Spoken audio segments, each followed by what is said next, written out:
Okay, so game 2 between Thomas and Yannick, Mono Blue Tempo versus Izzet Control. So Yannick is now on the play, which I think is important against a fast opponent like Mono Blue. And yeah, let's see how the starting hands look. Oh, this is already a very different hand for Yannick. He has no real control elements, but he could actually mount a lot of pressure, especially Forkbolt seems very strong in this matchup. Yes, I think Forkbolt is very valuable against all the 1 toughness creatures. Thing in the Eyes is hard to remove, as well as Young Pyromancer for the Mono Blue opponent. Yes.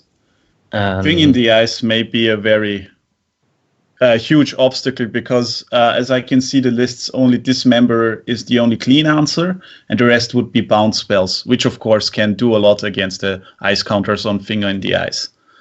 Yes, right. Thomas is taking a mulligan.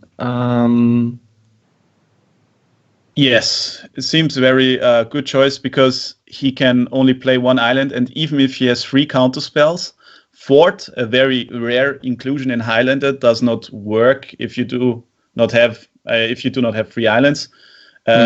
Force of Negation is very good. Mental Misstep can be good, but he can only play 1 creature and maybe do nothing else if he does not find a land in his relatively light land list. As I see, he has 23 islands and 1 wasteland, so it can happen very well that he does not find another island for many turns. Yes, that's true.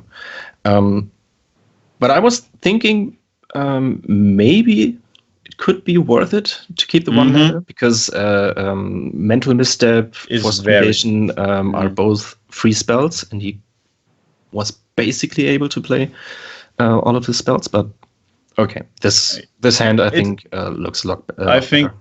Yeah, this looks a lot better. I am actually with you on maybe he keeps the first hand, but I have no experience playing Mono Blue, and the only reason why he would not play is because 1 power does not kill very fast. Yes. And he gives Yannick a lot of turns, which probably he does not want to do. He is mulliganing. He has no threat in his hand. Thomas does not, so he will not start, which makes a lot of sense. He would be dependent on Portent finding a threat for him. And I mean, Submerge doesn't do anything in this matchup. So it's anyway 6 cards, yes. And Portent is also very slow sometimes. So if he does not find a threat, he has to shuffle. Yeah, I think it's a wise choice. Yeah, I agree. And a good 5 hands can do a lot in this matchup. A good 5 hand keep 5 card keep can do a lot. Yeah, that's true, because you often have in those tempo lists, you often have dead cards or cards that are not that good against control, and so I think it's fine to also go down to 6 or even 5 if you have to. So in this hand, he can ship at least 1 island, and then maybe the recall. I'm not sure what he is about to do. Yeah, because I guess after the 3rd island, every island is basically a bad draw for Thomas. Yes. Okay, he decided to keep and play. So he puts a lot on pressure on the new card, Brazen Boar, or relatively new card, which is, I think, a very much inclusion in all blue tempo decks. A very strong card from Eldraine. Agree. And he has the ability to gain some real tempo out of it. Maybe even against specifically a hand like Yannick's, if Yannick decided to play a threat turn 2, which he probably will. So he's fetching. Now the interesting question is, would you play the Young Pyromancer or the Thing in the Eyes first? That's a tough one. I think I would go for Thing in the Eyes. But the problem is that Thing in the Eyes, if the opponent has a bounce, it can be very devastating, and Young Pyromancer can go wide. And those two don't really interact well with one another. So maybe it's better to just play the Young Pyromancer and not play the Thing in the Eyes. So yeah, depending on what your plan is. I mean, you can also try to play Thing in the Eyes first. And you can try to transform it and play the Young Pyromancer after. Yeah, but this also seems very slow. Very slow, yeah. Yeah, I think going with the Young Pyromancer because he has the Fork Bolt in hand seems like a good strategy because he can take care of the first threat. Yes. And as you said, the Thing in the Eyes does not work well with Young Pyromancer.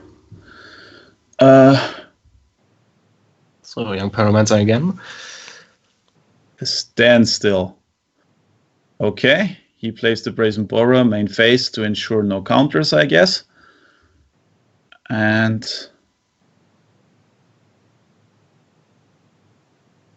Entracing Melody is a card which I sometimes see in some control lists. It can be very strong, especially if your opponent has huge creatures which are very cheap, like Tarmogoyf. I do not know how well it will fare against the Spell Pierce deck, but maybe he can steal an important creature.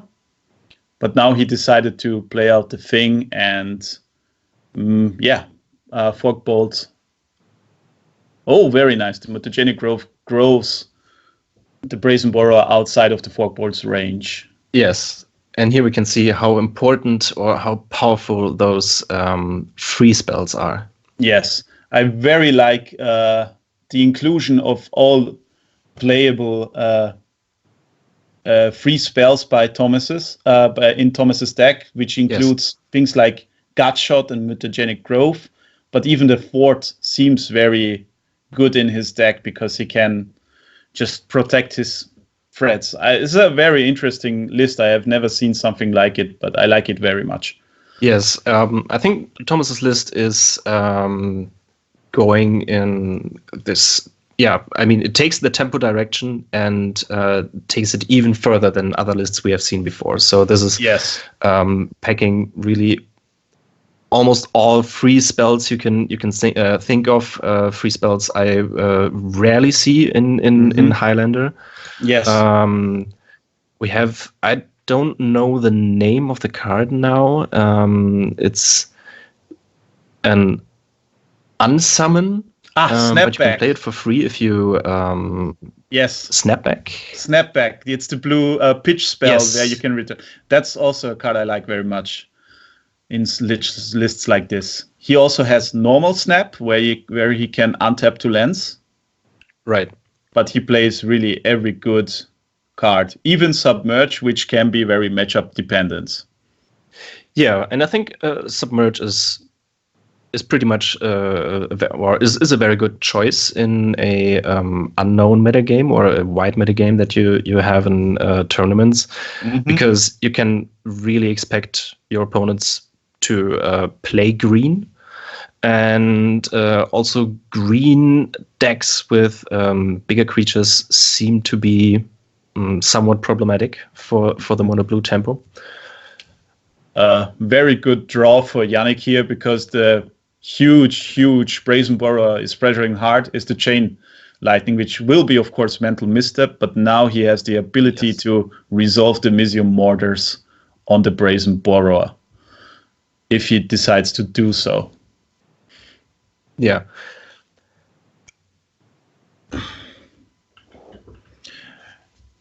Yeah. But it's really interesting how Yannick now needed 3 removal spells to kill the Brazen Borrower, which, even though Thomas was tapped out all the time.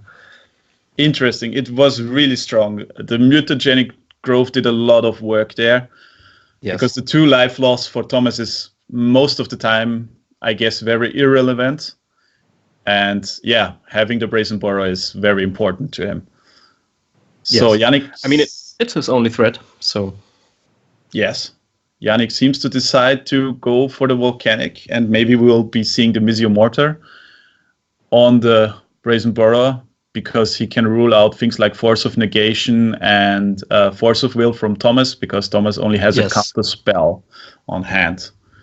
Fort would be very good here. Yeah, that's true. But even Daze doesn't do anything here. Exactly. So, oh. Yeah, and since it's his only threat, Thomas packs it in. It's a game-ending play. Yeah.